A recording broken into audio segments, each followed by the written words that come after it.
I think, again, this has been said. It's been said nationally. It's been said probably by every coach that walks up in front of the podium. But witnessing it today with one of our players and concern is, what's happening in Houston. Those, the Auburn family needs to know that we have players here that have now been affected by that. And so, we keep them in our thoughts and prayers. But as far as where we are, obviously game week, and we've had a lot of work this fall camp. I think there's been a lot of positive. We got a lot of young guys, a lot of reps, which was very, very positive. We've mixed and matched a lot, some by design, some not by design, with little nicks and bruises here and there, but nothing that would prevent anybody from being ready to go. Having said that, I think that the biggest thing that we've got to accomplish, that we just keep pounding in their head other than their assignments and their fundamentals and technique, is this game, or any game we play for that matter. It's not about the opponent. It's not about where we play, what time we play. It's about unbelievable Auburn Tiger effort. It's about physical and mental toughness. It's about tackling, and to get them to understand that the focus to do that is hard. It's hard to accomplish, and so we work really, really hard on making sure that they understand that they've got to go out there and play every play like it's the most important play in the game, because it's got a life of its own. When it's over with, there's nothing you can do about it. You got to go to the next one, and then you got to play it like it's the most important play in the game. And you got to do that starting Saturday for the remainder of the season. It's not going to stop. It just will keep going that way, and that's going to be our focus. It's not ever about whether it's a conference game, whether it's a non-conference game, who the opponent is, who the opponent's not. We're not going to be any different this week in the way we approach things than we approached it. We'll approach it next week or the following week or the following week. It's the same approach to go out and try to be a dominant football player and affect others around you, both on the opposing team and on your team, by the way you play. And so that's been kind of the focus with it. We've got enough young guys in the group that we've had to spend a lot of time on that. Questions? In the spring, Rodney had said that Big Cat was a buck. He's like the very definition of a buck. On the depth chart, he's at defensive end. I guess kind of just take us through the process of that. Well, he's gotten a little bit bigger, and of course his evaluation coming out of high school and the style of play was, we knew that he probably would grow into that, mature into that. We wasn't sure how long it would take. He's such a smart young man. He's physically strong. He's a very good technician. So the matriculation to that position was pretty fast, really. And so we kind of had Nick Coe there, and then of course we moved TD there, and so it just kind of made us balance things up a little bit better and kept us from having a log jam. What do you see out of TD at that buck spot? I know Ronnie was really wanting to work with him. Yeah, he's high energy, high motor guy. I mean, it's very important for him to get to the football every day. He practices that way. So, and he likes, like all defensive linemen, like a lot of defensive players, he loves to rush the passer, and he has a skill set to do so. Kevin, we heard a lot about Nick Coe over the course of camp. Is he ready, do you think, to make a significant impact? Yes, I do. If we didn't, we would start him. We'd start somebody else. But it looks like he'll probably be the starter, and unless something changes between now and then, which I don't foresee that. He's a big man. He's gained probably close to almost 40 pounds since he's been here. Obviously 2-time, 3-time state championship wrestler, so he understands leverage, understands utilization of hands. He's got a high skill level, but football's important to him. He's really done a nice job. Nick starting at strong side end for you? Well, we don't do it like that. It's Ian and Buck. Right. So. Kevin, Tyler Truesdale, how much has he grown and matured in just this short time in preseason camp? He's a big, powerful man, big body, big, powerful man. Can command double teams in there, hold his point, hold a gap, and I think the transition for offensive and defensive linemen is difficult anyway. But to make it in a position where he was at the time, he kind of thrown in the fire real quick. He worked through it. And probably the first week, he was wondering if he was going to get through it, but he did. He got in football playing shape and has really had a good camp. How important was when you're looking for defensive tackles to kind of build that rotation, how important was it that he stepped up? Well, I think it helps, with Andrew and Byron and Dontavius, and then we got Marlon, of course, who can go in there. We got Nick, who can go in there. We've got a pretty good group, and Derek Brown, of course, and to add that to it, it facilitates that we don't always have to move Marlon in there, we don't always have to move Nick in there on first and second down. Coach, the players seem really confident, and I would say coaches too, that the defense can be better this year than they were last year, even though you guys lost so much NFL talent. How many times have you seen that happen over the years where a team has more talent the year before, but they're actually better the year after? Well, I think the question really, for me as a coach, is it's not so much more talent, because some of the talent that is coming along was unproven talent. It was just as much talent. It was just unproven.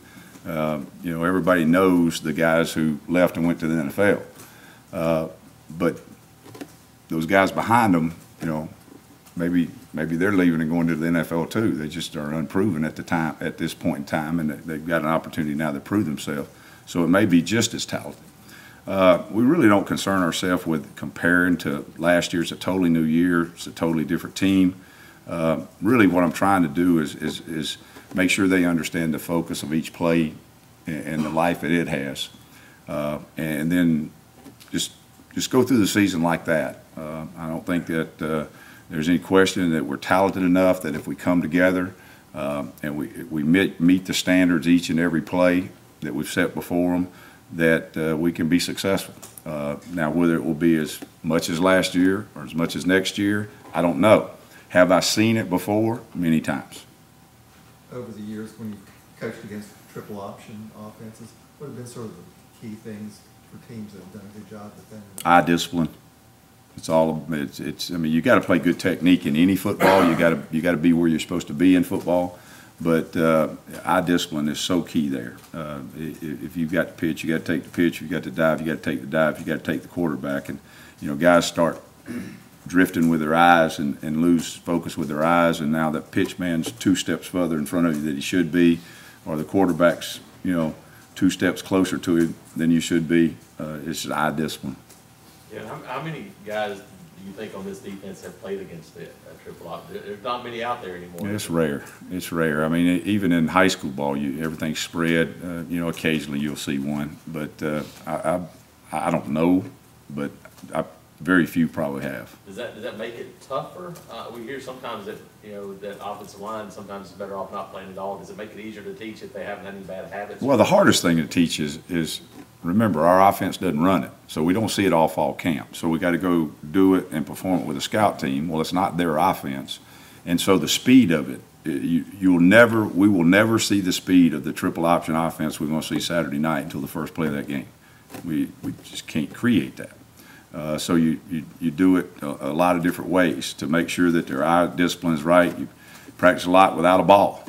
I know that sounds crazy, but the center snaps a piece of leather, literally a piece of leather. It flaps on the ground. The quarterback doesn't have a ball. He rides the fullback, comes out and got the pitch. And so if you've got that guy, you're going to have to tackle him because you got to assume he's got the ball. Because everybody wants to chase the ball, and so we create eye discipline that way. It's been a pretty long preseason with extra week this year. Your guys beyond eager to play some football? I think so. Today's practice was, you could see a little more zip in their step, a little more talkative, a little more juice about things, which it should be. I mean, they like to play. How important is it to kind of of sets its own early, create an identity. You guys did that last year with the Clemson game and the whole month of September. How important is that? That's important to ever play of football, whether it's the first play of practice or whether it's the first play of the scrimmage or whether it's the first game. The standard is the standard. So when you buckle your chin strap, you do that. And so that's got to be deeply ingrained in your identity. And so it can't be, okay, I'm going to set the standard Saturday night. Well, if you hadn't set the standard in practice, you hadn't set the standard in scrimmages, it's not going to happen Saturday. So it's more of a personality trait within the football player and then the group itself. Are you happy with the progression Byron has made at defensive tackle? I am.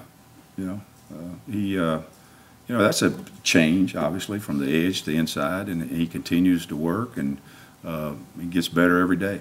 Do you expect him to be kind of a guy that takes significant reps? I mean, because he hasn't. We'll have to see how that goes. I mean, I can't answer that, how the game goes.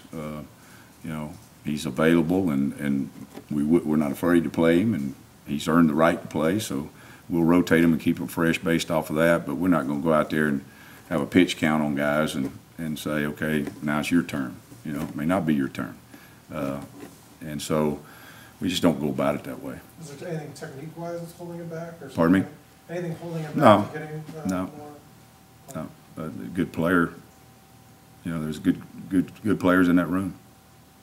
Coach Big Cat, how has he handled sort of the physical part of it, being in there and going up against tight ends, offensive tackles over there, defensive end? It's been fun to watch him improve. He's got really good leverage and technique. He's a good fighter.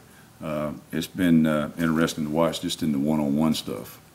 It's different standing up out in the edge, coming off and rushing up the field than it is putting your hand on the ground and having 330 pounds coming off on you. There's a little learning curve there. Is it unusual for a freshman to be able to handle that type of? No, not really. I've seen it before. It's probably a little bit unusual for one that stood up most of his career. I don't know that he's really ever had his hand on the ground very much. And he'll still stand up some, but it's a little different. What have you seen out of Dean and Jay Davis at the cornerback spot? And do you plan to maybe rotate them quite a bit? Or? Well, we've got the four corners, including Broussard, with J.D. and Carlton and then Dean and Denson, and then Broussard. So with those five, we have the ability to utilize multiple corners, more than one, at multiple positions, either in the star position or the safety position. And so you will see sometimes where you may see Denson, Dean, Carlton, and J.D. out there at the same time. So, it happened today in practice. Trayvon Litter, the next guy behind that five. Mm-hmm. Yeah. How valuable, obviously, in any situation for guys like Darrell Williams, Montavious, but against a team like this where you can keep maybe that third linebacker on the field and still have the ability to cover in a passing situation? Yeah, it's a different kind of passing situation because it goes back to eye discipline. Those guys, they're not lined up out there in the spread offense and running a route combo. And so curl flat combo, they're faking the run and faking like they're going to cut you, and they've already cut you about 7 times in the game, and all of a sudden their head pops up and now they're running in the seam, so it's a little bit different. But we've got linebackers who can run with that. Now we've had to work real hard on eye discipline because it is different. Kevin, is there a concern that Marlon has had to play catch up this preseason camp and might not be ready as much as you'd like him to be? I think it would probably be, the only thing that might be is football playing conditioning. Everything else is fine.